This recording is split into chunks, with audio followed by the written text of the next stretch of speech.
ومن المسلمين من شكى ظلمة يجدها بقلبه يحس بها يتجرع آلامها كظلمة الليل.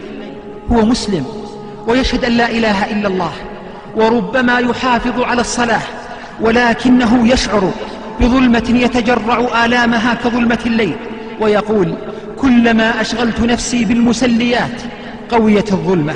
نسي هذا وأمثاله أن للطاعة نورا وللمعصية ظلمة، فهذه ظلمة المعصية يجدها في قلبه حقيقة يحس بها كما يحس بظلمة الليل.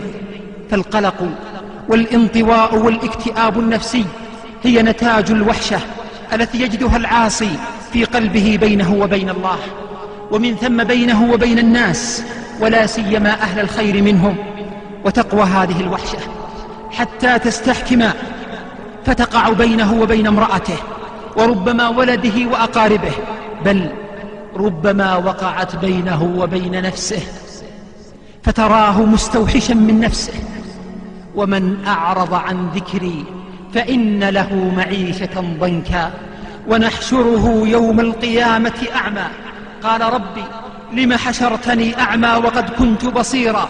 قال: كذلك أتتك آياتنا فنسيتها وكذلك اليوم تنسى وكذلك نجزي من أسرف ولم يؤمن بآيات ربه ولعذاب الآخرة أشد وأبقى.